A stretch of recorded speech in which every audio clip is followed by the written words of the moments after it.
జే news bulletin. ముందుగా headlines చూద్దాం. మరిన్ని అప్డేట్స్ కోసం చూస్తూనే ఉండండి జే న్యూస్. నుండి ప్రత్యేక విమానంలో తిరుపతికి చేరిన చంద్రబాబు. రేణిగుంట విమానాశ్రయానికి చేరుకున్న చంద్రబాబుకు ఘన స్వాగతం. ప్రజల నుంచి ఫిర్యాదులు స్వీకరించిన ముఖ్యమంత్రి.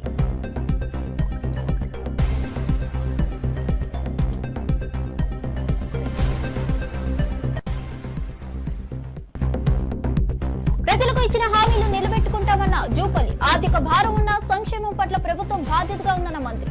ప్రజల కోసం ప్రభుత్వ విధానాలను అందుబాటులోకి తేవాలని స్పష్టం.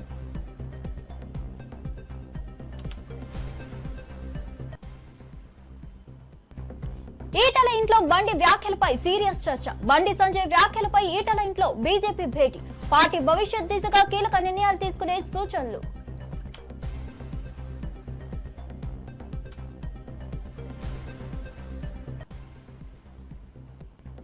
చిల్లర రాజకీయాలకు తలొగ్గేదే లేదన్న విడుదల రజని. తనపై తప్పుడు కేసులు పెట్టారని ఆరోపణ. నాయకుడికి కష్టం వచ్చినప్పుడు అండగా ఉంటామని వెల్లడి.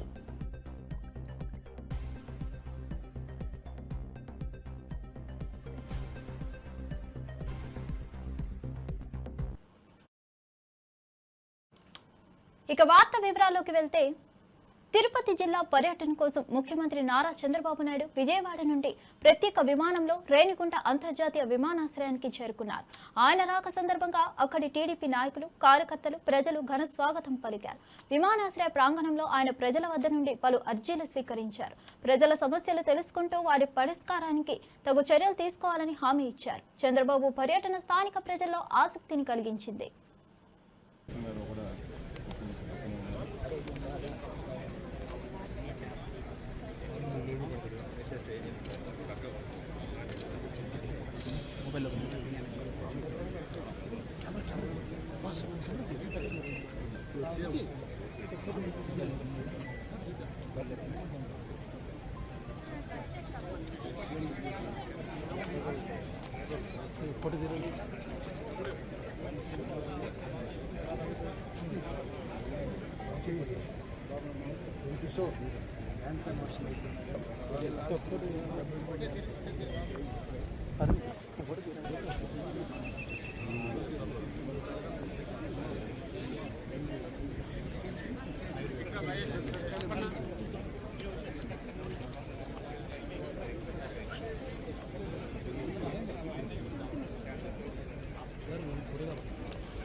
ఆర్థిక భారం ఉన్న ఇచ్చిన హామీలను నెరవేర్చడంలో ప్రభుత్వం తటస్థంగా ఉందని శ్రీ జూపల్లి కృష్ణారావు గారు పేర్కొన్నారు. పర్యాటక మరియు ఎక్సైజ్ శాఖ మంత్రి వర్యులుగా ఆయన తన అంకిత భావాన్ని ప్రదర్శించారు. ప్రభుత్వ విధానాలు ప్రజలకు అందుబాటులో ఉండేలా చర్యలు తీసుకుంటున్నామన్నారు. ప్రజలకు ఇచ్చిన హామీలను వ్యతిరేక ఆర్థిక పరిస్థితుల్లో కూడా నెరవేర్చడమే ప్రభుత్వ లక్ష్యమని చెప్పారు. వరంగల్లో కేసీఆర్ బీఆర్ఎస్ పార్టీ మీటింగ్ పెట్టి ఈ 1.5 సంవత్సరాల కాంగ్రెస్ పరిపాలన చూస్తూ ఉంటే దుఃఖం వస్తుందని మాట్లాడిండు. నేను ఈ వేదిక ద్వారా కేసీఆర్ను ప్రశ్నిస్తా ఉన్నా, ఎందుకు దుఃఖం వస్తుంది కేసీఆర్ గారు? ఆనాడు మీరు ముఖ్యమంత్రి పదవి చేపట్టినాడు ఈ రాష్ట్రాన్ని 64 సంవత్సరాల పాటు 22 మంది ముఖ్యమంత్రి పరిపాలించారు కాంగ్రెసు. అందులో ఎన్టీ రామారావు గారు, చంద్రబాబు నాయుడు గారు. అంటే 65 సంవత్సరాలు 22 మంది ముఖ్యమంత్రి పరిపాలన చేస్తే ఈ రాష్ట్రం పైన ఉన్న అప్పు 75,000 కోట్ల రూపాయలు. ఈ 75,000 కోట్ల రూపాయల అప్పుకు మీరెట్లయితే మహిళలు కానీ రైతులను బ్యాంకులు అప్పు తెచ్చుకుంటారో ప్రభుత్వం కూడా బ్యాంకుల ద్వారా, ప్రపంచ బ్యాంకు ద్వారా, రిజర్వ్ బ్యాంకు ద్వారా అప్పు తెచ్చుకుంటుంది. ఆనాడు తెచ్చుకున్న అప్పుకు కేవలం 10 పైసల వడ్డీ, అంటే రూపాయి కంటే తక్కువ మితి చొప్పున సంవత్సరానికి 6,500 కోట్ల రూపాయలు ఆనాటి ప్రభుత్వం వడ్డీ చెల్లిస్తూ ఉండే, కంతులు కడతా ఉంది. కానీ ఈనాడు రేవంత్ రెడ్డి గారు ముఖ్యమంత్రి అయిన తర్వాత ఈ 18 మాసాల కాలంలో కేసీఆర్ 10 సంవత్సరాల పాలనలో 75,000 కోట్ల అప్పు పోయి 8 లక్షల కోట్లు అప్పయింది. 8 లక్షల కోట్లు అంటే 10 అంతలు అప్పు చేసినావు. సంవత్సరానికి 6,500 కోట్లు పోయి ఇలా నెలకు నెలకు 6,500 కోట్ల రూపాయల వడ్డీ కట్టాల్సి వస్తూ ఉంది ఈ ప్రభుత్వము. కట్టింది కూడా సుమారుగా 1,20,000 కోట్ల రూపాయలు ఈ 16 మాసాల కాలంలో. అంటే ఇంత ఆర్థిక దుర్భర పరిస్థితి ఉన్నా కూడా ఈనాడు ఇన్ని కార్యక్రమాలు చేస్తూ ఉంటే ఏమంటాడు కేసీఆర్? ఎక్కడ పోయింది మీ బంగారం, తులం బంగారం అని మాట్లాడతాడు. ఎక్కడ పోయింది 2,500 రూపాయల పెన్షన్ మాట్లాడతాడు. ఈ ప్రభుత్వం వచ్చి కేవలం 16 మాసాలు 17 మాసాలు అయింది. మరి ఆలస్యం కావడానికి కారణం ఎవరు? కేసీఆర్ కాదా? బీఆర్ఎస్ పార్టీ కాదా? బీఆర్ఎస్ పార్టీ నాయకులు కాదా? మళ్ళీ తగుదల మాట మళ్ళీ వాళ్ళే గొంతు దించుకొని మాట్లాడుతూ ఉంటారు.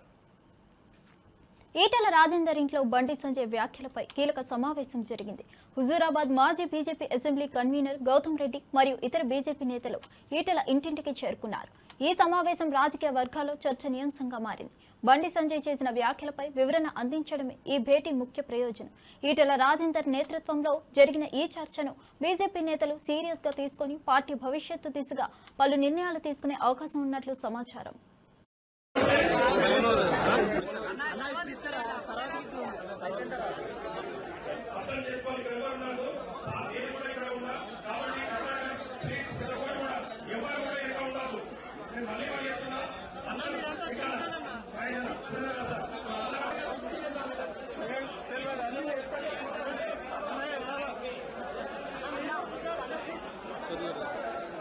అన్న 11కి వచ్చి అందరికీ తిరుగుతుంటాను.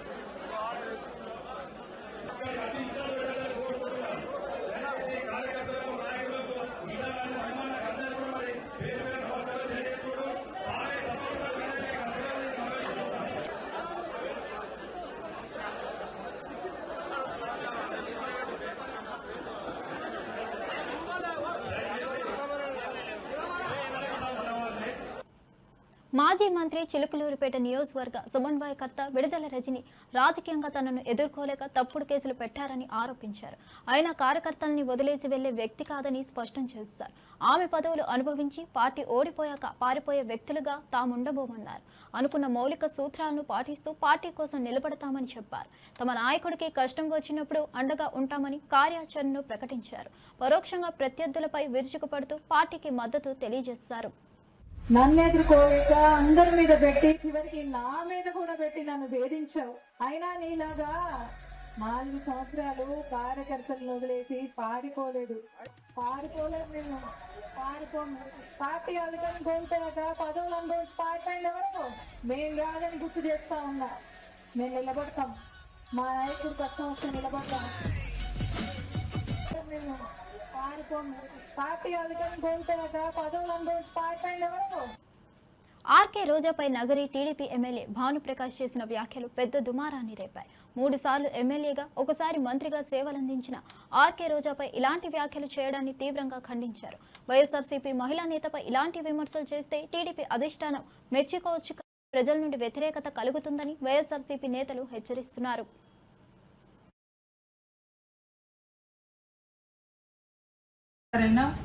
భానుప్రకాష్ గారు రోజా గారి మీద చేసిన వ్యాఖ్యలు సభ్య సమాజాన్ని తలదించుకునే విధంగా ఉంది.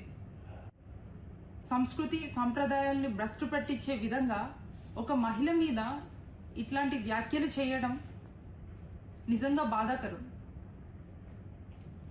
మహిళలను దేవతలుగా పూజించే మన భారతదేశంలోని ఒక మహిళని ఉన్నత స్థాయిలో ఉన్న మీరు ఒక ప్రజాప్రతినిధిగా ఇట్లాంటి వ్యాఖ్యలు చేయడాన్ని నేను తీవ్రంగా ఖండిస్తున్నాను. ఆర్కే రోజా గారు 100కి పైగా సినిమాలు చేసి ఎన్నో అవార్డులను తెచ్చుకొని ఆంధ్రప్రదేశ్లోనే కాక మిగతా రాష్ట్రాలలో కూడా అభిమానులను సంపాదించి ప్రజలకు సేవ చేయాలని రాజకీయాల్లోకి వచ్చి 3 సార్లు ఎమ్మెల్యేగా మంత్రిగా ఎన్నో మంచి పనులు చేసి ప్రజలను ఆదరణ గెలుచుకున్న వ్యక్తిగా ఈరోజు ఉన్నారు. అట్లాంటి వ్యక్తి మీద మీరు ఇలాంటి వ్యాఖ్యలను చేయడం నేను తీవ్రంగా ఖండిస్తున్నాను. ఇట్లాంటి వ్యాఖ్యలు చేస్తే, ఇలా అవమానిస్తే మీ అధిష్టానం మిమ్మల్ని మెచ్చుకుంటుంది అనుకుంటున్నారేమో, కానీ మిమ్మల్ని ఓటేసి గెలిపించిన ప్రజలు చీకొట్టే పరిస్థితి ఉందని మీరు గమనించలేకపోతున్నారు. తక్షణమే మీకు మహిళల అంటే ఏమాత్రమైన గౌరవం ఉంటే ఈరోజు మీరు రోజా గారి మీద చేసిన వ్యాఖ్యలను వెనక్కి తీసుకొని తమిళనాడు మాజీ ముఖ్యమంత్రిగా అబ్దుల్ కలాంను రాష్ట్రపతిని చేసిన ఘనత చంద్రబాబుదేనని చెప్పుకునే చంద్రబాబు తన కొడుకుని ఎమ్మెల్యేను చేయడంలో ఇతరులను వాడుకున్నారని కర్నూలు మేయర్ బివై రామయ్య తీవ్ర వ్యాఖ్యలు చేశారు. చంద్రబాబు త్వరలో శ్రీశైలం, నాగార్జున సాగర్ ప్రాజెక్టులను తానే కట్టానంటారని విమర్శించారు. ఇంతమందిని చేసినాడు కానీ కొడుకును ఎమ్మెల్యే చేసడానికి ఈవీఎంలు పనిచేస్తే తప్ప చేసుకోలేకపోయినారన్న సంగతి అందరికీ తెలిసి రాష్ట్రంలో. కాబట్టి ఇప్పుడు ఈయన ఈ ప్రాజెక్టులన్నీ నేనే తయారు చేసినని చెప్పుకోవడంలో పెద్ద ఆశ్చర్యం లేదు. నెక్స్ట్ విజిట్లో ఇంకొక పదం కూడా వింటారు మీరు. శ్రీశైలం నేనే కట్టినాను, నాగార్జున సాగర్ నేనే నిర్మించినానని చెప్పినా ఆశ్చర్యపోనక్కర్లే, చెప్తాడు కూడా. ఎందుకంటే వినేవాళ్ళు ఉంటే ఏమైనా చెప్తాడు. వాళ్ళకు సంబంధించిన నాయకులు ఎవరైనా సరే, ఎవరినైనా తీసుకోండి, జగన్ సారు నామస్మరణ లేకుండా ఎవరైనా మాట్లాడతారా? 16 సంవత్సరాలు ముఖ్యమంత్రిగా చేసినటువంటి వ్యక్తి ప్రభుత్వం వచ్చి 14 నెలలు అవుతుంది. వాళ్ళ డిబేటులు చూసుకొని, వాళ్ళ స్పీచ్లు చూసుకోండి, వాళ్ళకు సంబంధించిన ఎల్లో మీడియాలో చూసుకోండి. జగన్ నామస్మరణ లేకుండా ఉండనే ఉండదు. 14 నెలలు గతంలో చేసినటువంటిది నేను ఇది చేసినాను అంటే, నేను ఇది చేసినా అంటే ఏం చెప్పుకుంటాడంటే, ఇదిగో హంద్రీనివా నేనే నిర్మించినాను, లేదంటే హైదరాబాదు సిటీని నేనే నిర్మించినాను, ఇవి చెప్తాడు తప్ప వాస్తవంలో ఆయన చేసింది ఏమన్నా ఉంది అంటే ఏమీ లేదు. అబద్ధాలు, వెన్నుపోట్లు, ఇట్లాంటివి, అంటే వెన్నుపోటు రాజకీయాలు, మోసాలు, అబద్ధాలకు బ్రాండ్ అంబాసిడర్ అనిపించుకున్నాడే తప్ప మిగతావి ఏమన్నా చేసినాడంటే ఏమీ లేదు. ఆ రోజుల్లో ఇందిరాగాంధీ గారు అనగానే బ్యాంకులు నేషనలైజేషన్, గరీబ్ హఠావో, ఖానా, మకావ్ ఇవి గుర్తుకొస్తాయి ఇందిరాగాంధీ అనగానే. ఎన్టీ రామారావు గారు అనగానే 2 రూపాయల కిలో బియ్యం, మండల వ్యవస్థ ఇవి గుర్తుకొస్తాయి. రాజశేఖర రెడ్డి గారు అనగానే ఆరోగ్యశ్రీ, జలయజ్ఞం, ఫీజు రియంబర్స్మెంట్ ఇవన్నీ గుర్తుకొస్తాయి. ఇవాళ జగన్మోహన్ రెడ్డి గారు అనగానే నవరత్నాలు, అమ్మఒడి, ఆసరా, చేయూత, ఇప్పటికీ ప్రజల్లో అవే చెప్పుకుంటున్నాం, అవే వస్తున్నాయి. నిన్ను ఇంతకాలం చేసినటువంటి చంద్రబాబు నాయుడు గురించి చెప్పుకోవడానికి ఏమన్నా ఉందా? ఒక ప్రాజెక్టు లేదు, ఒక సంక్షేమ కార్యక్రమం లేదు. ఇది చంద్రబాబు నాయుడు బ్రాండ్ అబ్బాయి ఇది చేసినాడని చెప్పుకునేటువంటి ఏమైనా ఉందా? ఏమీ ఉండదు. ఇటు అబద్ధాలు తప్ప పోయి, లేదంటే ఎవరైనా మాట్లాడితే ఈసారి పరిపాలన ఇంకా ఎంత దిగజారిపోయి ఎంత రాక్షసత్వంగా నడుస్తుందంటే. డేపల్లిలోని వైఎస్ఆర్సీపీ కేంద్ర కార్యాలయంలో మాజీ MLA Malladi Vishnu press meet నిర్వహించారు. ఈ సందర్భంగా ఆయన పార్టీ కార్యాచరణ, భవిష్యత్ ప్రణాళికలపై ప్రసంగించారు. ఆయన ప్రసంగం పార్టీ కార్యకర్తలతో ఉత్సాహాన్ని పెంచుతూ పార్టీ కీలక వ్యూహాలను వివరిస్తూ ఆకర్షణీయంగా సాగింది.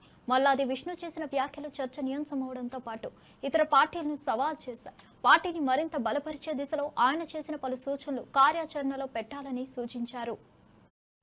వైఎస్ఆర్ పార్టీలో ఎంపీలుగా పనిచేసినటువంటి, ఎమ్మెల్యేలుగా పనిచేసినటువంటి కీలకమైనటువంటి అధికారుల మీద కేసులు నమోదు చేసి కక్ష తీర్చుకునేటటువంటి ప్రయత్నం చేస్తోంది అని చెప్పని ఆంధ్రప్రదేశ్ ప్రజలకి మీ ద్వారా తెలియజేస్తా ఉన్నాం. ఎక్కడైనా సరే వేల కోట్ల రూపాయలు స్కామ్ జరిగిందని చెప్తా ఉన్నారు. 50,000 దగ్గర నుంచి ఆఖరికి 2,000 కోట్ల చిల్లర దాకా రకరకాల కథనాలు వచ్చినాయి. ఎక్కడైనా మీరు డబ్బు సీజ్ చేయడం జరిగిందా అని చెప్పి సూటిగా ప్రశ్నిస్తా ఉన్నాం. ఇప్పటి వరకు ఒక్క ఆధారమైనా దొరికిందని నిన్నగాక మొన్న కోర్టులో సంబంధిత న్యాయమూర్తి గారు ప్రశ్నించారు. మీ దగ్గర ఆధారాలు ఏమైనా ఉన్నాయా, సాక్ష్యాలు ఏమైనా ఉన్నాయని అంటే ఈ సిట్ నోరు వెళ్ళబెట్టింది, మా దగ్గర లేవు, మేము తర్వాత సబ్మిట్ చేస్తామని. అంటే ఆగమేఘాల మీద ఆంధ్రప్రదేశ్ ప్రజలకి వైఎస్ఆర్ కాంగ్రెస్ పార్టీ ఈ రకంగా చేస్తోందని ఒక కక్ష సాధింపు ధోరణితో ప్రభుత్వం వ్యవహరిస్తుంది అని చెప్పని కూడా మనం చెప్పొచ్చు. బెదిరించి భయపెట్టి ఎమ్మెల్యేల దగ్గర, ఎంపీల దగ్గర, లేకపోతే ఈ రకరకాల కీలకమైన వ్యక్తుల దగ్గర లేకపోతే ఎవరైతే కార్పొరేషన్లో ఇక రకరకాలైనటువంటి స్థానాల్లో ఉన్నటువంటి వారిని కొట్టి బెదిరించి భయపెట్టి కేసులు నమోదు చేసినటువంటి పరిస్థితి మనకి స్పష్టంగా కనబడుతోంది. ఇదంతా కూడా ఒక ప్లాన్ ప్రకారం, మాస్టర్ మైండ్ ప్రకారం ప్రభుత్వం వచ్చిన వెంటనే ఏదో కుంభకోణం జరిగిపోయింది గత ప్రభుత్వంలో అని బురద వేయడానికి, కక్ష తీర్చుకోవడానికి, రెడ్ బుక్ రాజ్యాంగాన్ని అమలు చేయడానికి ఒక మాస్టర్ మైండ్ లాగా ఇది పనిచేసి వైఎస్ఆర్ కాంగ్రెస్ పార్టీ నాయకుల మీద ఈ కేసులు పెట్టడం జరుగుతుందని చెప్పండి. ఇది జనరల్గా ఈరోజు మనం చూస్తే చంద్రబాబు నాయుడు గారి ప్రభుత్వం, చంద్రబాబు నాయుడు గారి బ్యాక్గ్రౌండ్ కానీ, ఆయన యొక్క ఇది కానీ చూస్తే ఈ కక్ష కానీ, కుట్రలు కానీ, కుతంత్రాలు కానీ ఇవన్నీ కూడా ముందు నుంచి కూడా ఇతర రాజకీయ పార్టీల మీద, ఆఖరికి తెలుగుదేశం స్థాపించినటువంటి ఎన్టీ రామారావు గారి మీద కూడా కుట్రలు కుతంత్రాలతో ఏ రకంగా గతంలో చేసామో మనం చూసాం. ఇది ఈ ప్రభుత్వానికి, ఈ ప్రభుత్వంలో ఉన్నటువంటి పెద్దలకి ఇది మామూలైనటువంటి విషయమే. వైఎస్ఆర్ కాంగ్రెస్ పార్టీని అణగదొక్కాలని చెప్పని, వైఎస్ఆర్ కాంగ్రెస్ పార్టీని లేకుండా చేయాలని, ప్రజల పక్షాన్ని నిలబడకుండా చేయాలనేదే ఈ కుట్రకోణం, కక్ష అని చెప్పని. అన్నిటికంటే ముఖ్యమైనటువంటి విషయం ఏంటంటే ఈరోజు ముఖ్యమంత్రి గారు చంద్రబాబు నాయుడు గారు కానీ, వాళ్ళ అనుచరులు కానీ, వాళ్ళ సంబంధించినటువంటి వాళ్ళు 14-19 మధ్యలో వాళ్ళ మీద నమోదైనటువంటి కేసులు 7 కేసులు ఉన్నాయి. మద్యం కుంభకోణానికి సంబంధించిన కేసు కూడా ఉంది వాళ్ళ మీద. ఈ కేసులన్నింటినీ అధికారంలోకి వచ్చిన తర్వాత నిర్వీర్యం చేసుకునేటటువంటి ప్రయత్నం చేస్తున్నారు. వాళ్ళు దాని నుంచి తప్పించుకునేటటువంటి ప్రయత్నం చేస్తున్నారు. ఏకంగా 2014-19 మధ్యలో అయితే లిక్కర్ కుంభకోణం జరిగి కూడా నమోదై ఉంది. ఇది వాస్తవం కాదా? ఆంధ్రప్రదేశ్ ప్రజలకు తెలియదా ఏం జరిగిందో? ఇలాంటి సందర్భంలో మళ్ళీ వైఎస్ఆర్ కాంగ్రెస్ పార్టీ మీద లిక్కర్ కుంభకోణం అని చెప్పని తీసుకొచ్చి ఈరోజు చూసాం మనం. ఇప్పుడే నేను అక్కడి నుంచి వస్తా ఉన్నాను. విజయవాడ పోలీస్ సిట్ ఆఫీస్ దగ్గర పోలీసులు ఎంతమందిని అధికార దుర్వినియోగం జరుగుతుందో.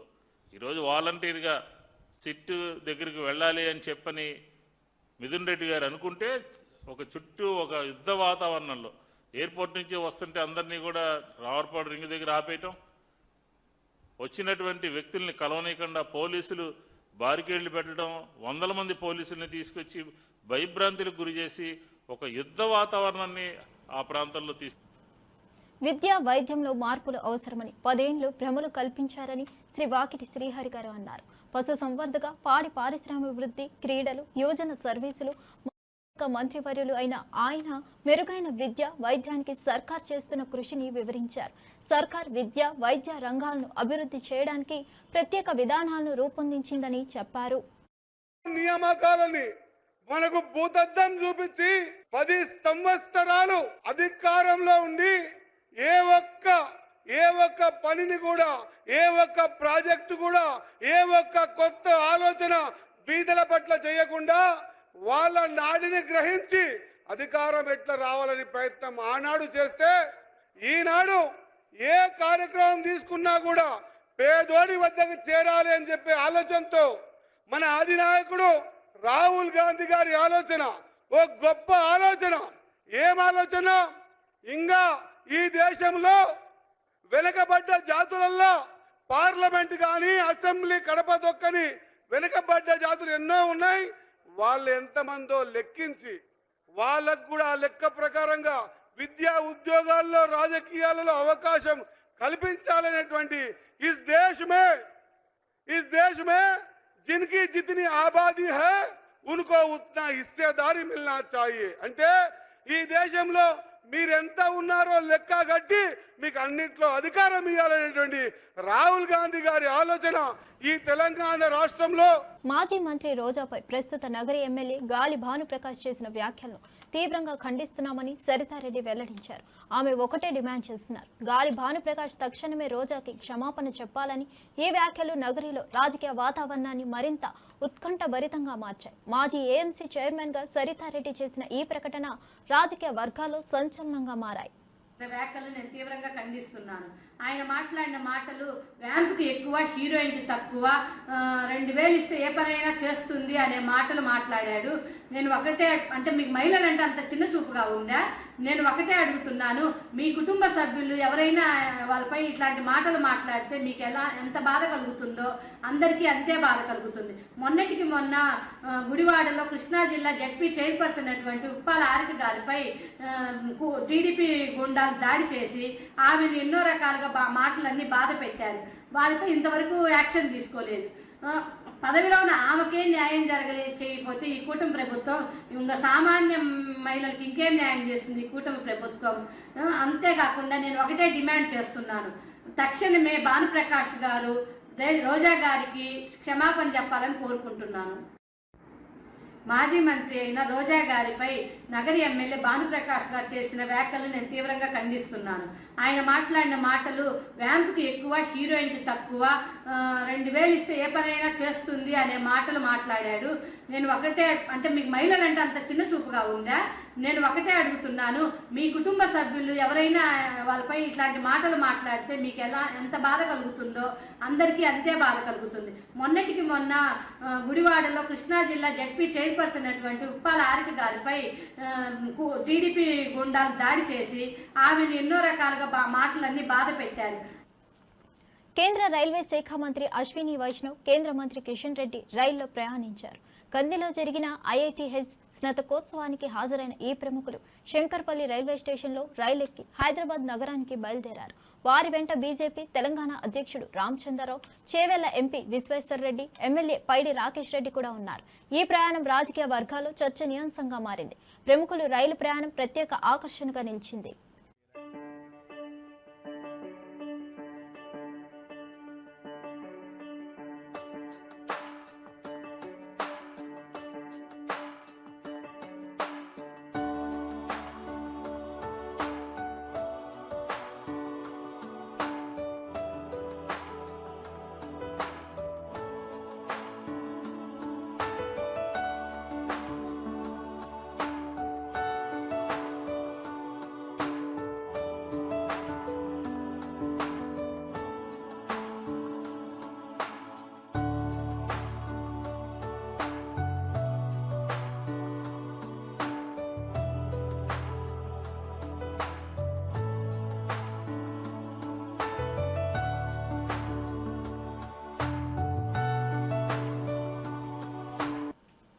ఈటెల రాజేందర్ బండి సంజయ్పై తీవ్ర స్థాయిలో విరుచుకుపడ్డారు. నేను శత్రువుతో నేరుగా పోరాటం చేస్తా, కడుపులో కత్తులు పెట్టుకుని కౌగిలించుకోను అని ఆయన స్పష్టం చేశారు. ఈటెల రాజేందర్ చేసిన ఈ వ్యాఖ్యలు రాజకీయ వర్గాల్లో సంచలనంగా మారాయి. బండి సంజయ్పై ఆయన ఆగ్రహం వ్యక్తం చేస్తూ తమ వైఖరి స్పష్టంగా తెలియజేశారు. ఈ వ్యాఖ్యలు రాజకీయ వాతావరణాన్ని మరింత ఉత్కంఠభరితంగా మార్చాయి. ఈటెల రాజేందర్ ప్రతిష్టంభనతో తన ప్రత్యర్థులపై తీవ్ర విమర్శలు చేశారు. ఇచ్చే అడ్డ ఇలా శామిల్పేట అడ్డ, దాన్ని పట్టుకొని వాడు సైకోనా, శాడిస్టా, వాడు మనిషా, పశువా, వాడు ఏ పార్టీలో ఉన్నాడు, వాడు ఎవరి అండతో ఆ ధైర్యం చేస్తున్నాడు, వాడిని నేర్చుకోవాలి. కానీ బీ కేర్ఫుల్ కొడుక, బీ కేర్ఫుల్. మేము శత్రువుతో కొట్లాడతాం, కానీ కడుపుల కత్తులు పెట్టుకొని కవలించుకునే సంస్కృతి మా రక్తం లేదు కొడుక, నా రక్తం లేదు. ఇవాళ మీరు ఎవడెవడు సోషల్ మీడియాలో పెడుతున్నారో, ఏమేమి రెచ్చగొడుతున్నారో, ఏమేమి చేస్తున్నారో మొత్తం పైకి పంపించే ప్రయత్నం చేస్తా.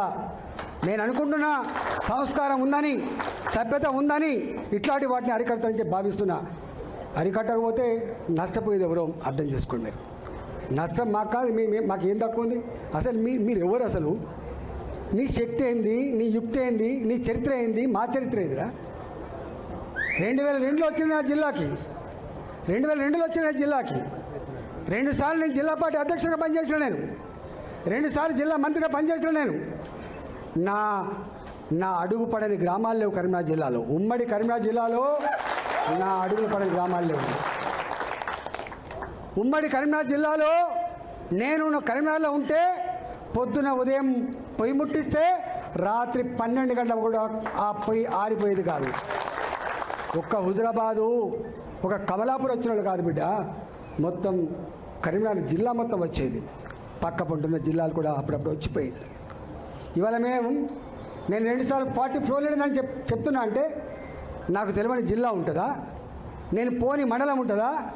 నేను మాట్లాడినటువంటి జాతులు ఉంటాయా? మీకు మా చరిత్ర తక్కువ తెలుసుకోడు కా, మీ చరిత్ర మీకు తక్కువ తెలుసు. నేను రేపటి గెలుపుకు సంకేతం ఇచ్చే అడ్డ తాడిపత్రిలో డంపింగ్ యార్డ్ కోసం ఇచ్చిన 10 కోట్ల నిధుల వాడకంపై జేసీ ప్రభాకర్ రెడ్డి తీవ్ర విమర్శలు చేశారు. అనంత వెంకటరామిరెడ్డిపై తీవ్ర విమర్శలు చేస్తూ తాడిపత్రి నా జాగిరి కాదు, కానీ దాన్ని జాగ్రత్తగా చూసుకుంటానని చెప్పారు. తాడిపత్రిని చెత్తమయం చేయవద్దని, అనంతపురంలో 24 కోట్లు ఎక్కడికి వెళ్లాయో చెప్పాలని డిమాండ్ చేశారు. ఇది వరకు ఇచ్చిన నిధుల వాడకం సంబంధించి వివరణ ఇవ్వాలంటూ వైసీపీ నాయకులను ప్రశ్నించారు. బాగా పార్టీలో బాగా మాటల్లో గీటలు అన్నీ ఉన్నాయి, అవి కూడా ఫోటోలు తీసినారు. అంటే అన్నం తినికి వచ్చినారా, మందులు తాగినికి వచ్చినారా మాకు తెలియదు, కానీ మా ఊరిని గొప్ప పట్టేది. ఇప్పుడు ఎందుకు వద్దంటారు ఆయన్ని? ఇప్పుడు ఎవరో కొత్త నాయకులు వస్తారు మా ఊళ్ళో, మంచిదే రావాలా. నీకైనా శ్రద్ధ లేకపోయినా కొత్త నాయకులు శ్రద్ధ లేకపోయిందా ఊరు ఎట్లుంది అనేది పైన అండర్ గ్రౌండ్ చేయంతా పాస్ చేస్తారు. మీరు ఎలా అయితే అనుకుంటారు? ఈ ఊళ్ళో ఊరు బాగోలు కోసం చూడండి. తెలుసా మీకు అసలు స్ట్రైక్లో ఉంది మున్సిపాలిటీ. పొద్దునే మా కౌన్సిల్లో మేము ప్రతి వార్డులో పోయి మెచ్చుతున్నాం. ఇప్పటికే కప్పు కొడుతుంది. నేను కనుక ఈ పొద్దు చేపించమంటే రేపటికి కుళ్ళిపోయి కాదు, పక్కన ఏమన్నా అయిండు. శ్రద్ధ పెట్టండి. స్పీచ్ కాదు ఇవ్వాల్సింది. అమలుకి వస్తారు, మేము కూడా తిడుతుంటాం, మీరు తిడుతుంటారు. ఇప్పుడు పార్టీలో ఉన్నప్పుడు ఎప్పుడు కానీ మా యొక్క చెడ్డే చెప్తారు. మేమే వద్దనిలే, మీరు ఏం మాట్లాడినా మేము వద్దనిలే. ఇంకా మావాడు ఉన్నాడు, నాకు తెలిసి మీకు కూడా తెలియదు, అమ్మాయిని పంపిస్తాడని. ఎట్లుందంటే అర్జునుడు భీష్ముడిని సెకండ్ని పెట్టుకున్నారు. మీరు ముందర సెకండ్ పెట్టి మీటింగా మేమేం అనలేదే, హాయిగా వచ్చిపోండి, బాగా చేసుకోండి మీటింగ్లు ఇవన్నీ. మిథున్ రెడ్డి అరెస్ట్ను పరిశీలిస్తే ఆయనపై అక్రమ కేసు వెనుక పెద్ద కుట్ర దాగి ఉందని భూమన కరుణాకర్ రెడ్డి ఆరోపించారు. చంద్రబాబు, లోకేష్ కక్ష సాధింపు రాజకీయాలు రాష్ట్రంలో అరాచక పరిస్థితులకు దారితీశాయని అన్నారు. ఈ ఘటన రాష్ట్ర రాజకీయాల్లో చర్చనీయాంశంగా మారింది. ప్రభుత్వంపై తీవ్ర విమర్శలు చేసిన భూమన ఈ కేసు వెనుక ఉన్న నిజాలు బయటపెట్టాలని డిమాండ్ చేశారు.